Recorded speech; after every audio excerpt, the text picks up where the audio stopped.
Bonsoir, bonsoir tout le monde. Bonsoir, bienvenue à notre session de webinaire du mois de février.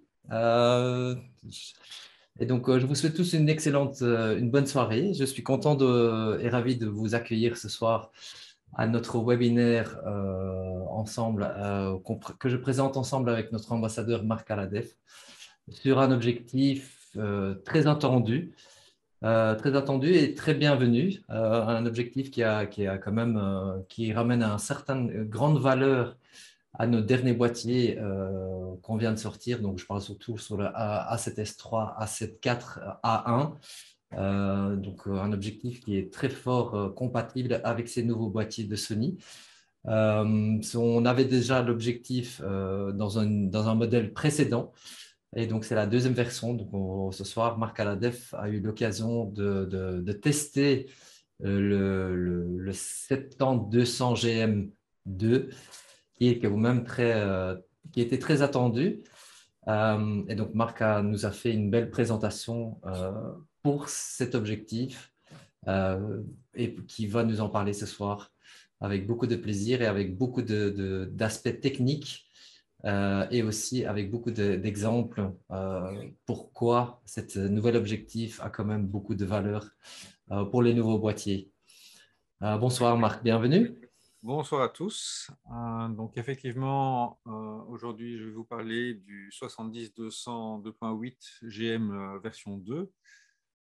Comme on a beaucoup de questions sur cette optique-là par rapport aux autres concurrents, la version 1, au Tamron 70-180 2.8, au Tamron 35-150, je vais également comparer les différents aspects, que ce soit le piqué, le rendu des couleurs, l'AF, entre toutes ces optiques, qui sont toutes très bonnes, mais en mettant en avant soit les avantages de l'une par rapport à l'autre, ou les défauts, ou les caractéristiques où les résultats sont très similaires. Et on verra, est-ce que ce GM2 vont vraiment son prix de près de 3000 euros par rapport à des concurrents qui sont parfois 1500, 1800, etc., quoi.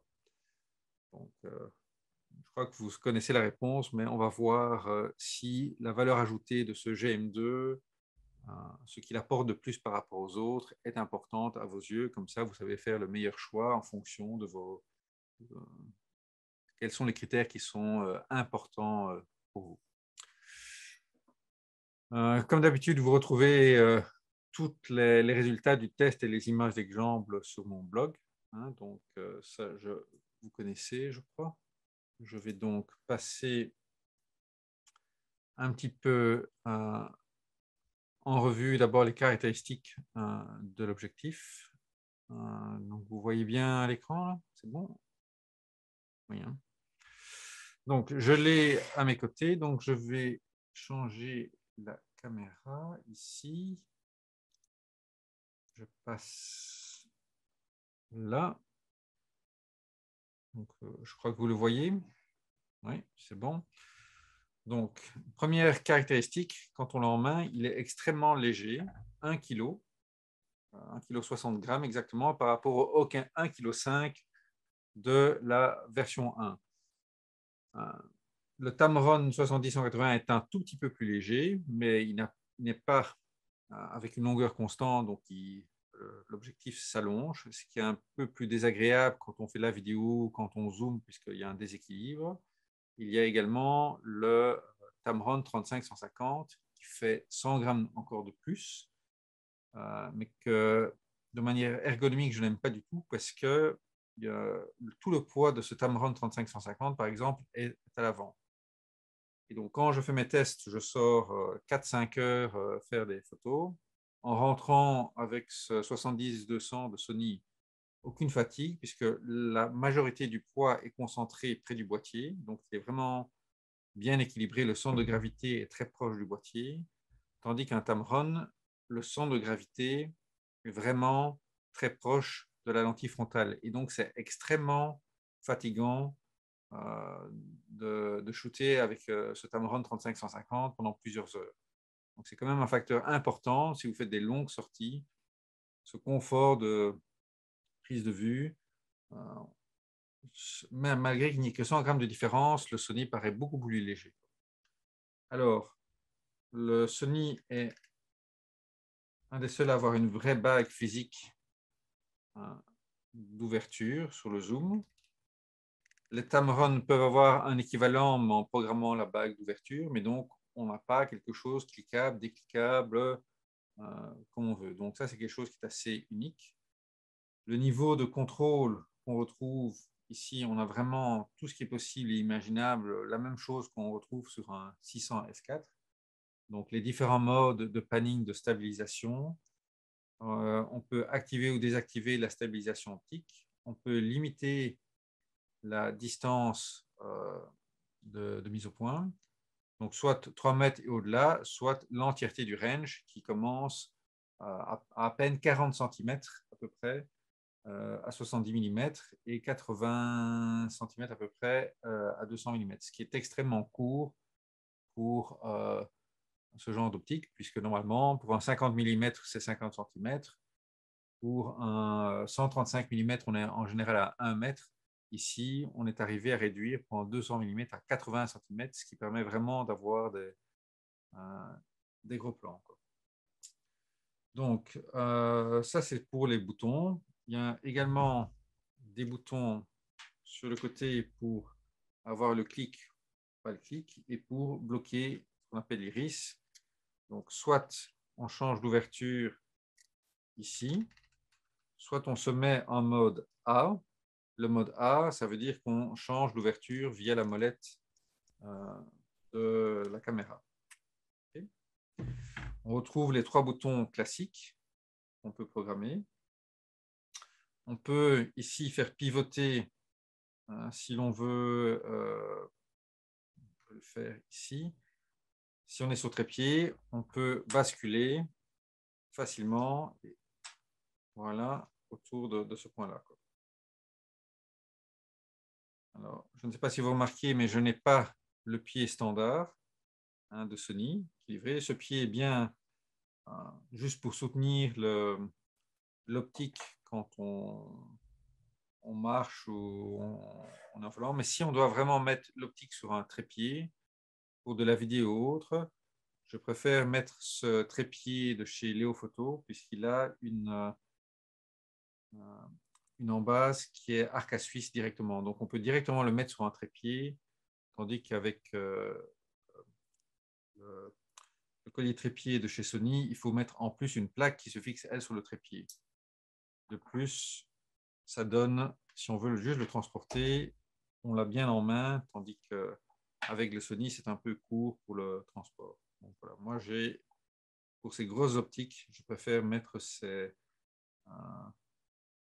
supports de trépied de chez Léo Photo. Ça coûte une centaine d'euros, mais ça améliore encore, je dirais, l'ergonomie. Et si on ne veut pas du tout, il suffit de les enlever et on a quelque chose alors qui est, vous voyez, beaucoup plus compact, léger, si on n'a pas besoin de ce support. Okay. Alors, une autre caractéristique, on regarde donc toujours l'ergonomie, c'est le pare-soleil. Le pare-soleil, ça n'a l'air de rien, mais ici, on a un pare-soleil rond, alors qu'on avait un pare-soleil en tulipe avec la V1, et on a un pare-soleil également en tulipe avec les Tamron. Donc, un pare-soleil en tulipe, je vais vous montrer ce que c'est. Un pare-soleil en tulipe, c'est ceci. Vous voyez ? Et donc, avec cette forme-là, on ne sait pas juste déposer, si on veut déposer son boîtier quelques moments, on ne peut pas juste le déposer par terre, il ne va pas tenir, on doit le déposer, on ne peut pas le déposer à la verticale. Avec le Sony, c'est tout à fait possible. Et petit détail, en bas, en fait, ce n'est pas juste du simple plastique, c'est vraiment comme du caoutchouc, donc il amortit les chocs. Donc, on peut vraiment le déposer, et cette couche-là amortit les chocs. Et on a ce qu'on appelle à l'intérieur du flocage qui va empêcher les réflexions lumineuses et capturer les petites poussières volantes dans l'atmosphère. On a également, un petit détail, si on met un polarisant circulaire, on peut le faire tourner ici. On a de quoi accéder à un filtre, si on en met un. Donc voilà, toute une série déjà de petits détails qui, par rapport aux autres pare-soleil tout simples plastiques, apportent vraiment un plus. Alors, une autre caractéristique, je dirais mécanique, c'est que le Sony est compatible avec les téléconvertisseurs, ce qui n'est pas le cas des autres fabricants pour des raisons de licence. Donc là, Sony permet à tous les autres fabricants de faire des optiques, mais n'a pas donné les licences pour les téléconvertisseurs. Donc, les téléconvertisseurs, ce n'est pas une mauvaise volonté des autres fabricants, c'est une exclusivité que garde Sony. Et donc, voyons à quoi ça ressemble. Donc, voilà. Ici, on le voit monter avec le TC2.0. Donc, un téléconvertisseur, ça double la focale, mais ça double également l'ouverture. Donc, avec un TC2, on a un 140 400 f5.6 et avec le TC 1.4, on a un 105 280 f4. Donc, vous voyez les trois dimensions. Par rapport à un 100-400, on reste quand même comme quelque chose de beaucoup plus compact. Je vous montrerai dans quelques moments quelques clichés faits avec les TC. Est-ce qu'on a une perte de piqué ou autre? Avec la version 1, on voyait quand même une nette perte de piqué, surtout avec les TC 2.0. Avec la version 2 du Sony G Master, la qualité optique de base est tellement bonne qu'il n'y a quasi aucune perte de qualité à 1.4 et à 1.2, il y a une petite perte de qualité, mais qui donne toujours de très très bons résultats. On n'a atteint plus le grade superbe, excellent, à pleine ouverture, mais on a toujours un grade très bon, même avec le TC 2.0. Également, avec les TC, on n'a aucune perte d'autofocus. L'autofocus est tout aussi rapide que sans TC. Je n'ai remarqué vraiment aucune différence. Est-ce qu'il y a des questions jusqu'à présent? Marc, j'en ai un de Jérôme. Jérôme demande, y a-t-il des crans à 90 et à 180 degrés pour avoir des bonnes inclinaisons? Alors, ça, c'est un des défauts que je voulais mentionner. Il y a des repères, donc on les voit, hein, ce sont les points noirs ici. Je ne sais pas si on voit bien les points noirs ici, qui sont les repères à 90 degrés, 90 degrés. Par contre, il n'y a pas 45 et il n'y a pas de lock. Donc, par exemple, sur le Sony 100-400 et le 200-600, il me semble, il faudrait que je vérifie, il y a le même mécanisme où on peut tourner, mais il y a un léger clic à chaque fois qu'on atteint en angle droit, ce qui permet de se repérer. Un des défauts que j'ai remarqué ici, avec ce GM2, il y a le repère, mais il n'y a pas de clic. Donc, si on n'est pas précautionneux, on n'est parfois pas exactement calé au 90 degrés, quoi. Voilà. Est-ce que ça répond à la question? Je crois, j'espère en tout cas. Oui, je pense, je pense. Jérôme nous annonce que le 200-600 n'a pas d'écran non plus.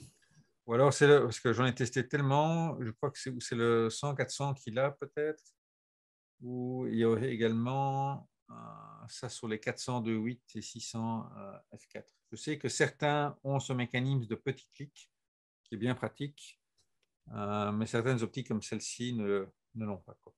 Mais il y a au moins un repère. Alors, on va peut-être parler de la F. Donc, l'autofocus est vraiment excellent et que ce soit la V1 ou la V2, on arrive à atteindre les 30 images par seconde avec le A1 ou les 20 avec un A9. Ce n'est pas le cas des Tamron où là, on est plutôt à 8 à 10 images par seconde maximum. Donc, pour vraiment du sportif, les Sony ont un net avantage pour utiliser tout le potentiel du A1 ou du A9. Sur un A7 IV ou A7 III, de toute façon, la rafale étant limitée à 10 images par seconde, on ne verrait pas une grande différence de capacité, je dirais, de rafale pour des sujets qui ne sont pas trop en mouvement. Par contre, dans les tests que j'ai réalisés, et c'est repris par d'autres YouTubeurs sur le web, il y a vraiment une énorme différence sur des sujets avec des mouvements désordonnés. Donc, si on suit un mouvement latéral vraiment très régulier ou un vélo qui fonce vers nous, il y aura le même taux de réussite globalement. Mais dès qu'on a des mouvements un peu désordonnés, un chien qui court vers nous ou un enfant qui court dans tous les sens ou des footballeurs ou quelque chose dans un match je dirais de volley ou quelque chose comme ça, là, les performances des Sony V1 et V2 sont excellentes. Il y a très peu de déchets, ils arrivent à suivre. Les Tamron 70-180 ou 35-150 perdent beaucoup plus la mise au point. Donc, si vous faites que du portrait avec ou des mouvements bien réguliers, ça va donner le même genre de résultat, mais pour du sportif, le taux de réussite des Sony est nettement supérieur au Tamron en termes de sujets difficiles. Donc là, il y a vraiment un énorme avantage entre les deux. Mais bon, si c'est que pour du portrait statique, là, il n'y a pas trop je dirais, de différence. Pour un AF simple de base, la mise au point est très bien faite avec toutes les optiques. Alors, passons au résultat de Piquet. Alors, je vais vous montrer les tests que j'ai réalisés comparatifs. Donc, le Sony GM2, c'est celui qui est ici, donc le troisième. On voit que dès la pleine ouverture, on atteint le grade excellent. Et dès qu'on ferme d'un cran, on atteint le grade outstanding, donc superbe, qui est le maximum qu'on peut avoir, je dirais, sur un A7R4 avec ses 61 millions de pixels. On a vraiment une unité qui est digne des meilleures optiques fixes. Donc vraiment, ce Sony GM2 a les mêmes performances pour moi que des 85 ou des 135 en focale fixe, qui est assez exceptionnel pour un zoom. En général, à pleine ouverture, on n'est jamais au grade excellent. Ici, que ce soit à 70, 135 ou 200 mm, on est excellent à pleine ouverture directement. Si on reprend les Tamron, ils ne sont que very good. Et le Sony de première génération, qui quand même est une des plus vieilles optiques GM de chez Sony, on voit qu'elle est excellente à 70 mm, mais elle n'était que very good à 200 mm. Donc il y a un énorme bond en termes de qualité, de piqué sur ce GM2. Et vous voyez que je les ai également testés avec le TC 1.4 ici. On garde un grade excellent à pleine ouverture et puis outstanding quand on ferme. Donc à 1.4, il n'y a aucune perte, je dirais, de qualité visible. On a des résultats excellents dès la pleine ouverture et outstanding dès qu'on ferme. Par contre, à 400 mm, là, on commence à voir une différence. On a du very good uniquement, donc du très bon à pleine ouverture à 5,6 et excellent en fermant d'un cran. Donc là, on se rapproche des performances d'un Tamron à pleine ouverture, mais à 70 mm, alors que là, on est à 400. Donc vraiment, les TC avec ce Sony GM2 sont parfaitement utilisables. Et le TC 1.4 sans aucune hésitation pour avoir la meilleure qualité possible. Le TC2, on ne atteindra pas la même qualité qu'un 400 fixe ou que sans doute le 100-400 en tant que tel. Le 100-400 restera un peu meilleur, mais pour de la vidéo, si on est sur maximum 42 millions de pixels, il donnera d'excellents résultats, même avec le TC 2.0. Donc ça, c'est vraiment pour la carte des piquets et le comparatif. Je dirais, si on a fait un classement, le GM2 est numéro 1, le Tamron 70-180 est numéro 2, le Tamron 35-150 qui suit de près numéro 3, et l'ancien Sony, le plus vieux, même s'il est très bon, est sans doute le moins excellent du lot vu son âge. Mais ces différences-là ne se verront qu'à partir de 42 millions de pixels minimum. Donc sur un 24 millions, un 33 millions de pixels, etc., il n'y aura aucune différence entre aucune de ces optiques puisqu'elles ne sont pas assez pixelisées que pour voir une différence. Vraiment, on voit ces différences surtout sur 50 et 61 millions de pixels. Voilà, donc si vous avez un A7 III ou un A9, toutes donneront d'excellents résultats parce que le capteur n'est pas très exigeant de toute façon.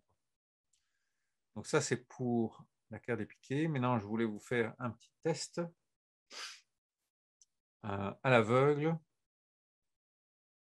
Donc, je ne sais pas si ça va se voir. On va faire ça comme ceci.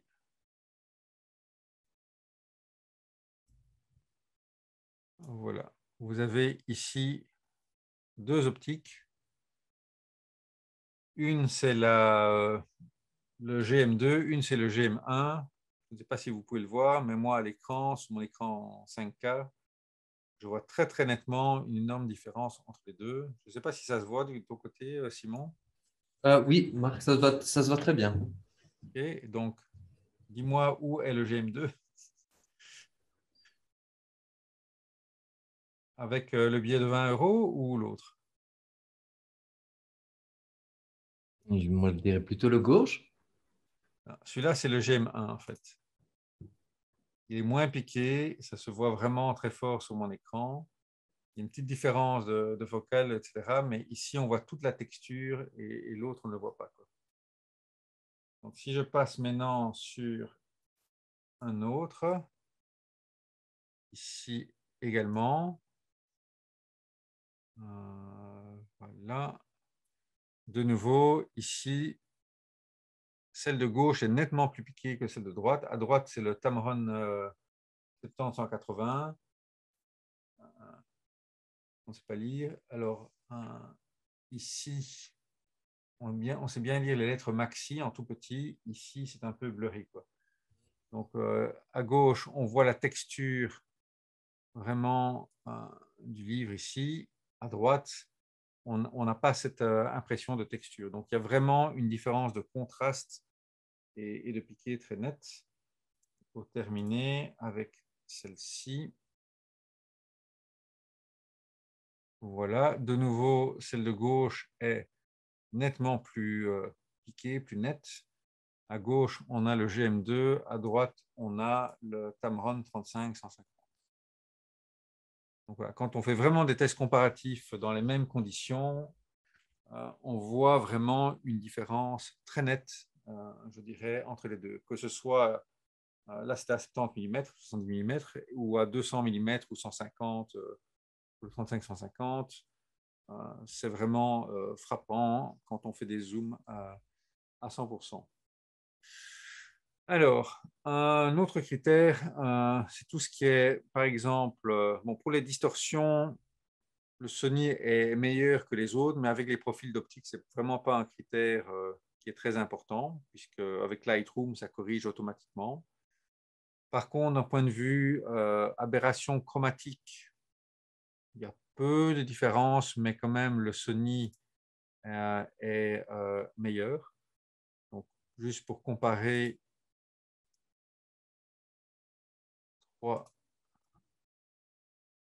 voilà.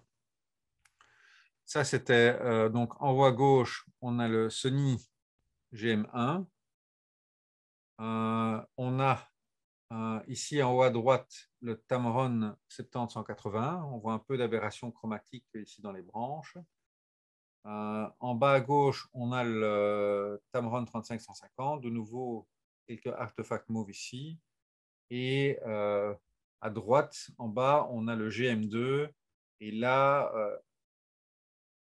à, en vue complète, on ne voit absolument rien. Et en zoomant, on a de très, très légères traces d'aberration chromatique. Donc, de nouveau, le GM2 est un peu au-dessus du lot.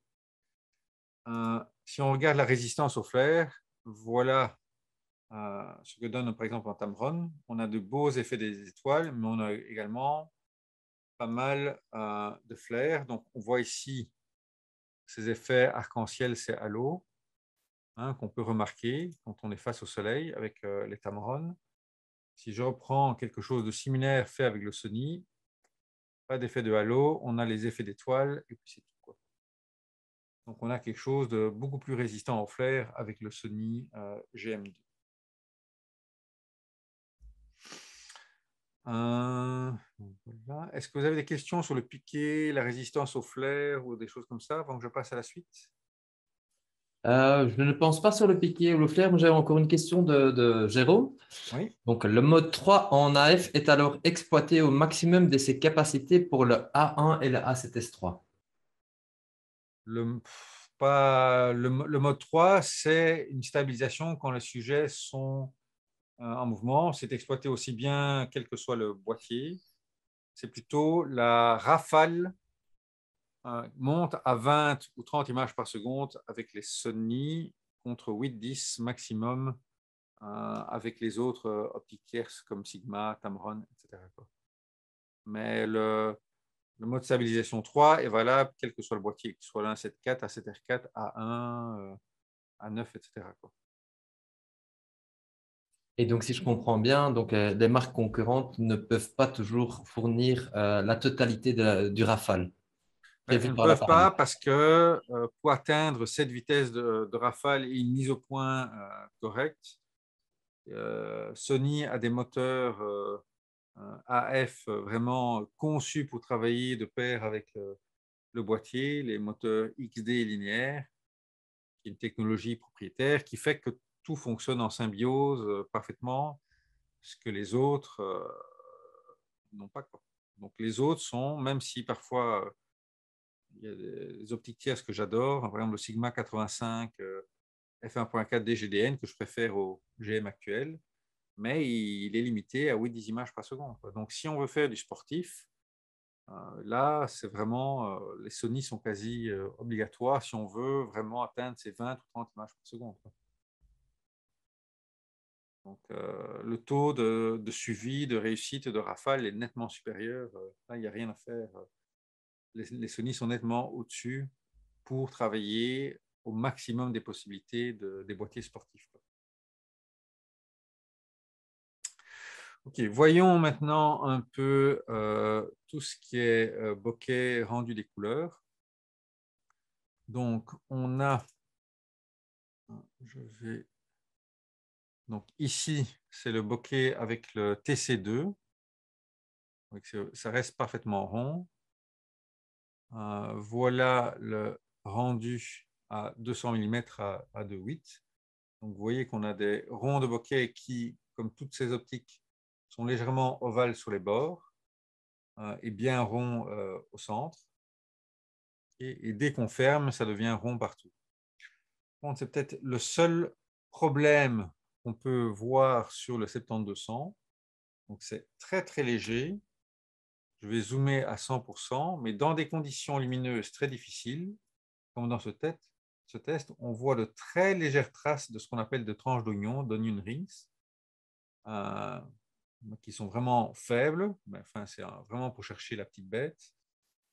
Donc, ce n'est pas aussi parfait que sur une focale fixe pure de chez Sony ou d'autres concurrents d'un point de vue la texture de l'intérieur des ronds de bokeh. C'est meilleur que les autres zooms des concurrents, mais si je dois comparer à une pure focale fixe, dans des conditions vraiment difficiles, il y a une petite légère différence en défaveur du zoom. C'est vraiment pour chercher un défaut. Voilà. Il est presque parfait partout, mais sur ce point-là, il n'est pas parfait, je dirais, à 100%. Voilà. On a ici les rendus d'autres optiques comme le Tamron 70-180 et lui, il a également des tranches d'oignons qui sont un peu plus visibles. Si je prends le 35-150, là, c'est nettement plus marqué. On voit ces tranches d'oignons qui sont visibles. En tout cas, sous mon écran, on voit la différence. Autre chose que je vais vous montrer, c'est le rendu. Nous prenons deux optiques un peu similaires. Voilà, donc à gauche, on a le Sony et à droite, on a le Tamron. Donc, comme toutes ces optiques, sur les bords, on a un petit effet cat size, donc c'est légèrement tronqué, mais vous voyez que le Tamron tronque de manière beaucoup plus abrupte par rapport au Sony. Donc le Sony, c'est presque rond, mais ça reste assez esthétique. Sur le Tamron, on a bien plutôt une coupure du rond et qui est beaucoup plus brutale et moins douce. Et dès qu'on passe, on va prendre ici, à F4, on voit encore l'effet, c'est vraiment très coupé, alors que sur le Sony, à F4, ça reste complètement rond. Et donc, ce genre de différence, voilà, c'est une différence quand même notable. Si on veut vraiment la perfection et la meilleure qualité possible pour le rendu des ronds de bokeh, là, il y a quand même une différence notable, je trouve. Alors, regardons aussi le rendu, ce que j'appelle la douceur du flou d'arrière-plan. Je vais prendre quelques images. Voilà, deux images prises, je dirais, dans la rue. À gauche, on a le Sony. Vous voyez que le rendu du flou d'arrière-plan est assez doux. Par contre, sur le Tamron 35-150, l'arrière-plan est quand même plus dur, ce qu'on appelle plus nerveux. Si je prends, ça c'est le 35-150, si je prends le Tamron 70-180, là c'est frappant. Donc le 35-150 est meilleur que le 70-180. Vous voyez quand même que l'arrière-plan est assez nerveux. Hein. C'est pas très, très doux quoi, par rapport au Sony. Alors si je reprends, prenons par exemple ceci, et on va prendre ça. Voilà, à gauche, on a le Sony, à droite, on a de nouveau le Tamron. Le rendu, je trouve, du Sony est beaucoup plus doux, poétique, dans le sens où le flou d'arrière-plan se détache bien doucement et est très doux. Donc, on voit ici les jambes d'un passant qui sont baignées dans ce flou d'arrière-plan. Par contre, sur le Tamron, l'arrière-plan est plus contrasté, plus dur, quoi. Donc, il attire plus l'œil.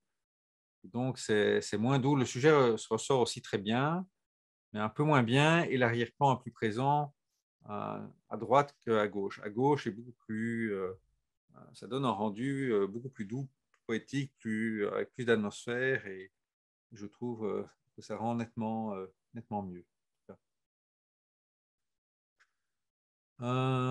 Qu'est-ce que je peux montrer d'autre? Alors, si on regarde, oui, voilà encore deux photos. On va supprimer. Où est-ce que je suis? Attendez, excusez-moi. Une, deux, et l'autre se trouve. Je n'ai que deux, donc c'est bon. Voilà. Deux photos de rendu. Une avec le Sony et l'autre avec le Tamron. Pour moi, on voit nettement que celle de gauche est nettement plus contrastée, a plus de piqué que celle de droite, quoi. Donc, il y a vraiment une qualité du rendu en termes de contraste, de piqué et de douceur du flou d'arrière-plan qui, dans plein de conditions, apporte en plus. Je reprends encore deux rendus. Voilà.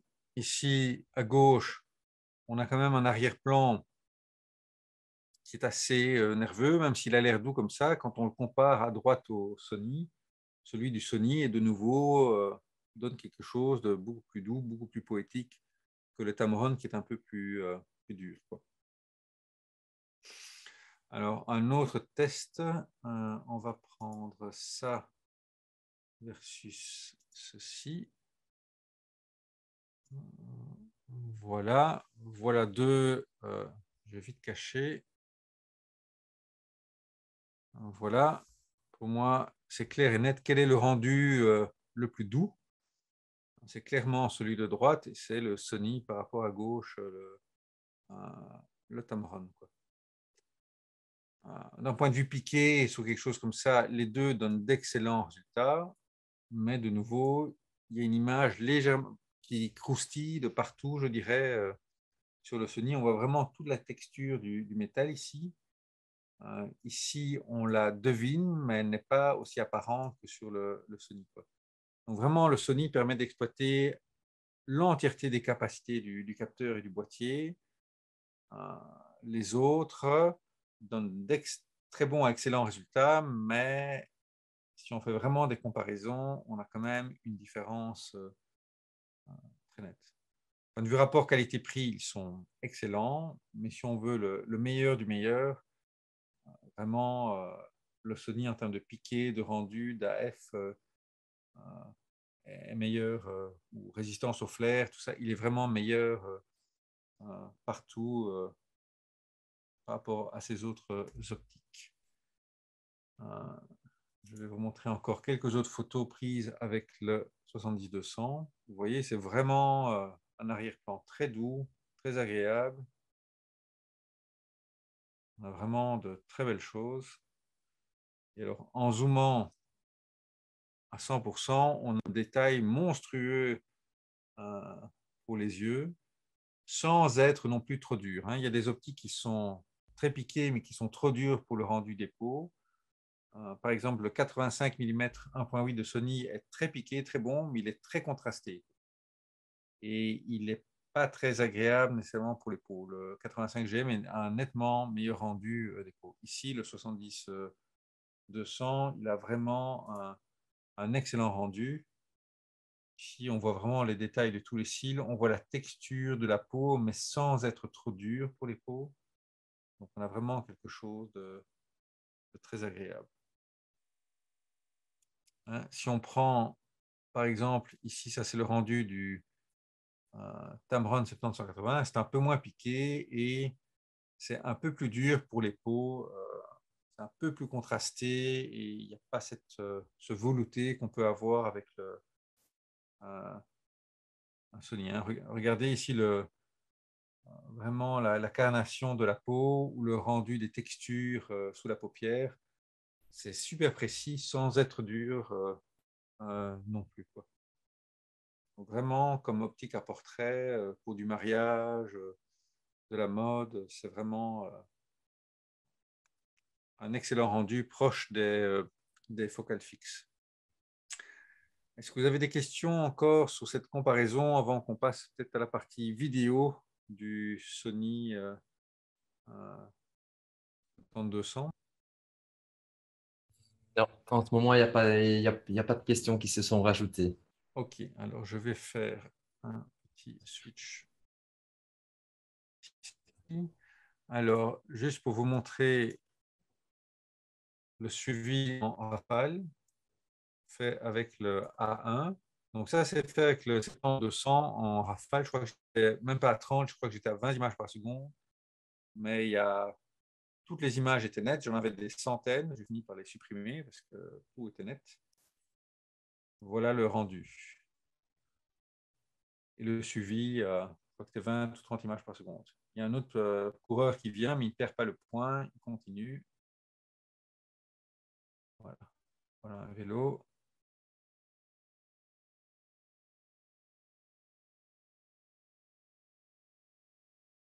Le seul moment où il décroche, c'est quand le vélo est à moins d'un mètre à pleine vitesse. Mais sinon, aucun problème, quoi. Il y a un suivi parfait et on est proche du zéro déchet, quoi. Ça, c'était pour le suivi de l'AF. Maintenant, je vais vous montrer un peu le rendu en vidéo. Ça, on va couper le son. Ça, c'est la variation des ronds de bokeh. Et donc, comme on a cette bague d'ouverture sans clic, on peut vraiment avoir une variation continue très agréable. Donc, voilà les différents rendus à 70, 135 et puis 200 mm. Et puis avec les TC. Vous voyez que on commence à avoir les lames de diaph à ne plus être tout à fait ronds vers F11, mais sinon, au-delà, on garde quelque chose qui est quasi parfait. Ça, c'est avec le TC 1.4 et avec le TC2 entre F5.6 et F22. Voilà. Et ça, c'est quelques variations, je dirais, en live dans la rue. Je vais passer un petit peu. Vous voyez que c'est vraiment très bon. Voilà, regardez la qualité du flou d'arrière-plan, très très doux. Les transitions AF, parfaites.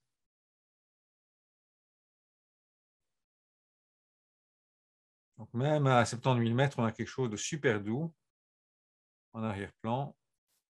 On va un peu passer.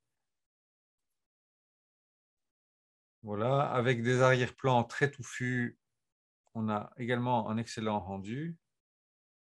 La petite pub de YouTube, on va la passer. Voilà.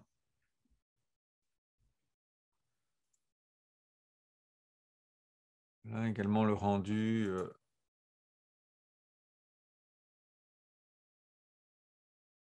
On a vraiment des très très beaux flous d'arrière-plan.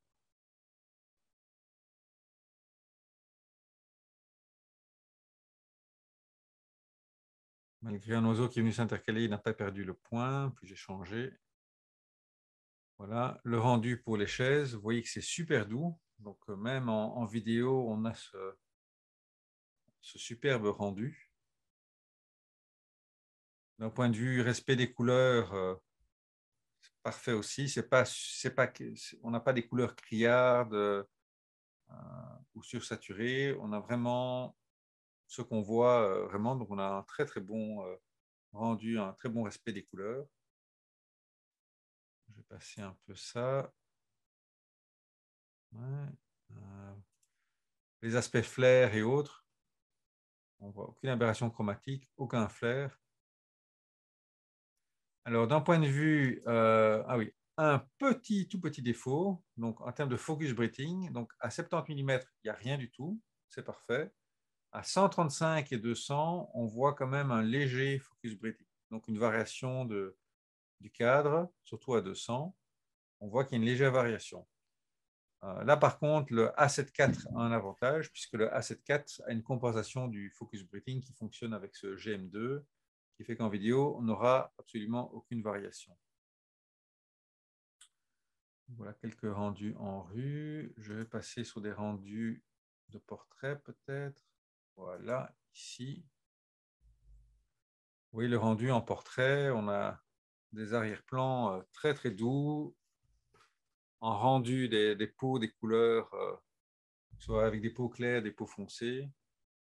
On a quelque chose qui est vraiment très doux et agréable. Vous voyez les ronds de bokeh qui sont vraiment très bons aussi.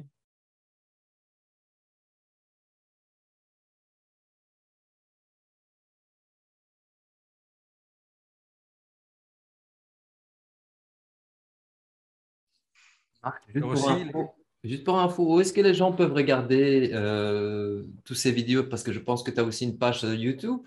mais en fait, dans chaque article, il y a une section, donc la section photo, on peut télécharger toutes les photos en pleine résolution en 61 millions de pixels, mais il y a également une section vidéo où la vidéo YouTube d'exemple est incluse dans l'article.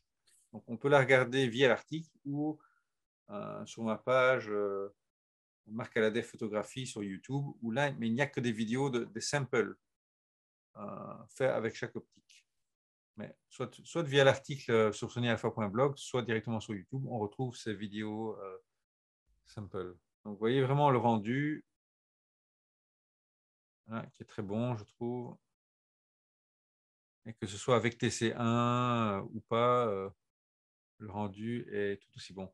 Alors là, par exemple, il y a une différence avec une optique comme les Tamron 70-180. Vu qu'ici, le zoom est interne, en tournant la bague de 90 degrés, on zoome de 70 à 200 mm avec une optique qui sort, donc qui coulisse.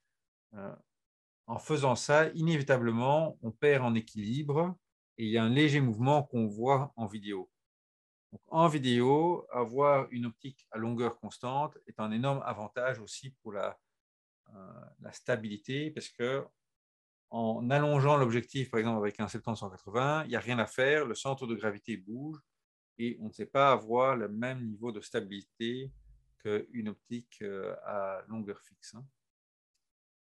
Donc ça, c'est aussi une petite différence, encore un avantage en plus. Après, à vous de voir, selon votre budget, selon ce qui est important comme critère pour vous, selon le boîtier que vous avez, parce que sur un 24 millions de pixels, on ne verra pas de différence de piqué, mais on verra la différence de rendu des couleurs ou de bokeh.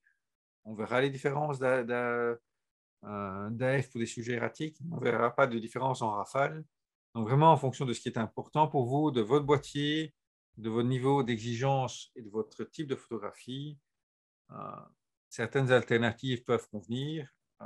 Mais si vous voulez le meilleur dans la plupart des domaines, c'est le Sony GM2 qui est, je dirais, largement au-dessus du lot. Donc, J'ai encore une belle question de Jérôme sur le oui. sujet. Qu'est-ce que ça donne avec un A7S3 en vidéo?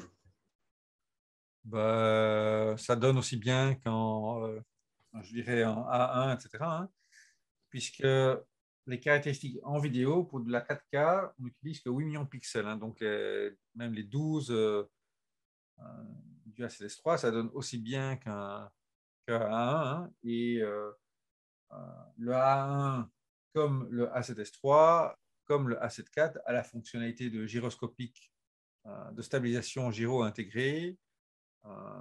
Il va communiquer parfaitement avec je dirais, avec le GM2.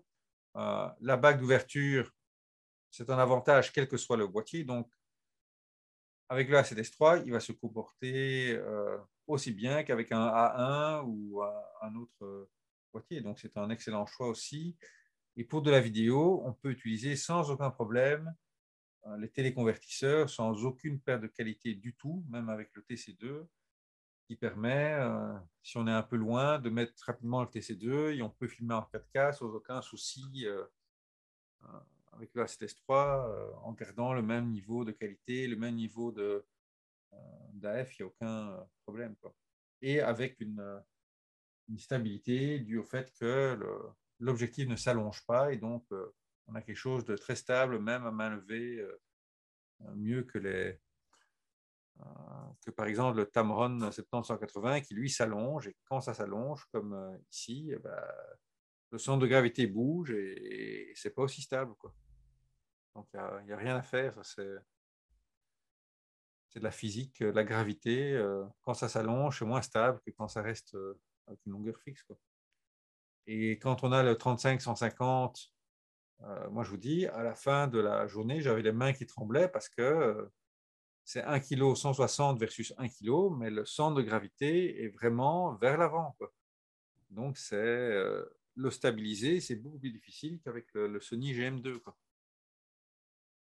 Donc voilà, c'est toute une série de petits détails qui, en les cumulant, si certains sont importants pour vous, font quand même une différence qui, pour moi, justifie, et notamment le prix, quoi. Donc, dans l'article, vous allez retrouver toutes ces photos, en français et en anglais, les détails, des photos d'exemple, des comparaisons à rafale. Tout est réexpliqué ici dans les moindres détails. Et vous trouvez en début d'article ici le lien vers mon site Flickr où vous avez, on va, OK, accepter tout. Vous avez 378 photos en 50 à 61 millions de pixels que vous téléchargez pour voir la qualité sous votre écran. Hein, parce que ici, via le webinaire, vous ne voyez pas l'entièreté de la qualité de la photo d'origine. Là, vous allez le voir. Et on a ici toutes les... Voilà, on a la section vidéo. En cliquant dessus, on est ramené à la petite vidéo YouTube d'exemple que je vous ai montré, qu'on peut revoir en plein écran si vous voulez, et les comparaisons avec toutes les autres alternatives. Hein. Donc, on voit 30 images par seconde pour les Sony, 8 pour les Tamron. Le nombre de boutons de personnalisation. Et la qualité de construction n'est pas du tout la même non plus. C'est vraiment... la qualité de construction des Sony est quand même un cran nettement au-dessus des Tamron. Ouais. Mais Marc, je pense qu'on va tout doucement arrondir Oui. ce webinaire. Juste pour être sûr, quand tu as reçu pour la première fois l'objectif en main, Oui. c'était comment ta sensation? Comme je vous l'ai dit, on a l'impression, en fait, il ressemble presque en poids au 70-200 F4, quoi. Donc, la légèreté et l'équilibre qu'on avait, parce que la version 1 était quand même 1,5 kg, beaucoup plus lourde, et était aussi très fatigante à transporter toute la journée. Celle-là, on a presque l'impression que c'est une maquette, qu'elle est vide, tellement elle est légère et agréable, je dirais, en main, quoi. Donc, vraiment, on n'hésite plus à la prendre avec soi, tandis que la version 1, je l'emmenais quand j'en avais vraiment besoin, à cause de son poids et de son équilibre. Ici, c'est vraiment un peu en dessous. Et la bague d'ouverture, vraiment sur un zoom, c'est vraiment très agréable, comme sur tous les GM focal fixe, tous ces petits raffinements. C'est vraiment c'est une optique que j'ai décidé d'acheter. Et j'ai revendu la V1. Et après avoir testé les autres Tamron, etc., je n'étais pas convaincu. Vraiment, c'est celle-là qui reste pour moi la meilleure dans ce genre de plage de focale. Quoi. Donc, voilà. Si vous avez les moyens, si vous voulez le meilleur, vraiment, cette focale est assez exceptionnelle. Quoi.